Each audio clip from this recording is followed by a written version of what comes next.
I just want to do a relatively quick update video on where I am today. And I'm not going to get into all the things that I've been doing for the cancer that are working or not working. I think what I'm going to do is break it up into individual videos for each topic. Because I tend to go a little long on these videos when I'm talking. So for this video, I'm just going to stick to bringing everything up to date with what's happened. So, with the tumor itself. So, where I am today is the tumor in my left breast is 10 centimeters in diameter, which is about the size of a baseball, and it's basically my entire breast is tumor. And the good news about that is it was measured at 10 centimeters around 7 weeks ago by an oncologist, and it seems to not have grown at all in that time.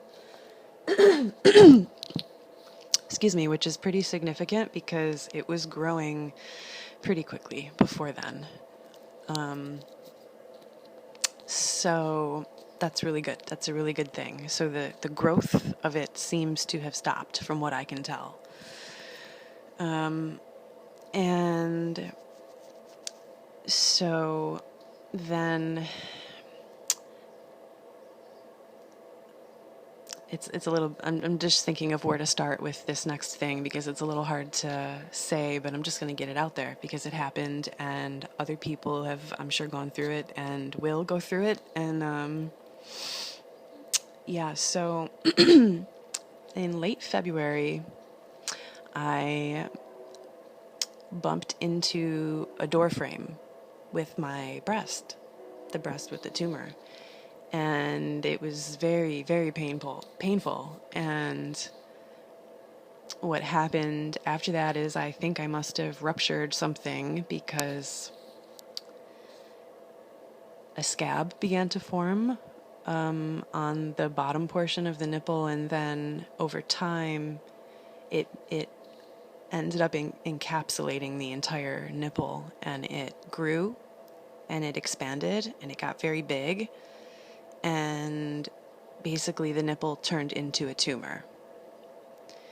And I was watching it grow, and it was stuck on there. It basically just looked like a big scab, a big, very thick, deep scab, but it was very much attached, and it was painful. I could not wear shirts, have not been able to wear shirts comfortably for, I'm losing track now. It's been months now, I think, maybe close to 2 months or more even. I was bandaging it, and I was able to wear a shirt over the bandage for a time, and then it got to the point where I couldn't even do that. It was just too much pain to have any kind of pressure on it at all, even the lightest weight shirt. So I have been cooped up in my bedroom for a long time now, for weeks, months, going on months, I guess, because it's just more comfortable to be without a shirt or to wear something like this sweater, which is open in the front. And so,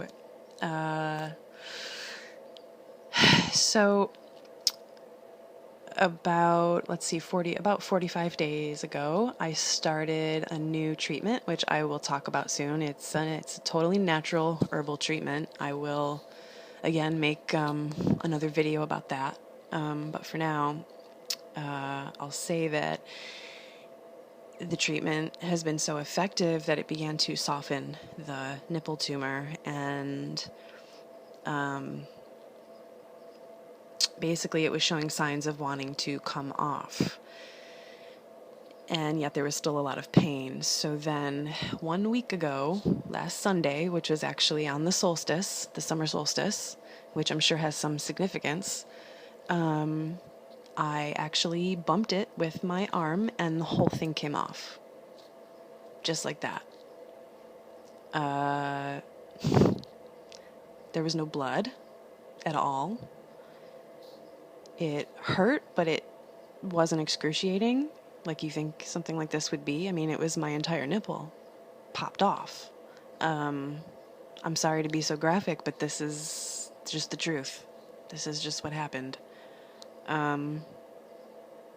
If you're wondering, like, if I sound calm about it, I've had a lot of time to sit with it and face it and come to terms with it. Also, this has been happening gradually over time for many months. So I've had a lot of time, like I said, to adjust and accept it. So I rushed to the emergency room, and again, there was pain, but the worst part of it was the emotional trauma of it. It was extremely, extremely traumatic for me. I don't know that my body's totally over that shock yet. I've been sleeping a lot, and I tire very easily, and so I've just been resting as much as possible, and it feels really good to do that. And so it's going to probably be quite a while before I can wear shirts comfortably again. And the other thing that I should mention is what seems to now be happening, and this is in the interest of just putting it all out there and sharing what I'm going through right now. The cancer is continuing to come out through where the nipple was. So basically this tumor that was there, it looks like it's kind of growing back, but I think what's actually happening is the cancer is continuing to come out that way. So I am looking for ways to help it do that without forming that really hard tumor again. And so my days are spent, well, I sleep about 12 hours a day at least. And then the other 12 hours are spent almost completely on healing activities or talking with friends, which is also a healing activity, of course. So I was just getting, my foot was falling asleep there. So that's basically where I'm at now. And I will make more videos talking more about what I've been doing, because what I'm doing is working, and it is coming out of me a little quickly, but it is coming out of me, and I can't help but share that with everybody. And I've been helped by so many beautiful angels that I have to pay it forward. I couldn't do it without so many people who have been helping me in so many ways, and it's really, really, really beautiful. And I'm adjusting to the new situation and the new things that I have to do to stay comfortable. And I guess the only thing at the moment is just the social isolation, and of course not being able to get exercise. I'm able to step outside a little bit for a little bit of sun each day, and some fresh air, but it gets a little lonely sometimes. But I'm doing relatively well, and this video went on a lot longer than I meant it to, so that's my update, and more videos will be coming as I feel up to it. I wanted to take the opportunity when I was feeling energetic enough to make this video, so hopefully I will have another burst of energy soon, and I will talk about some really exciting stuff. So yeah, that's it.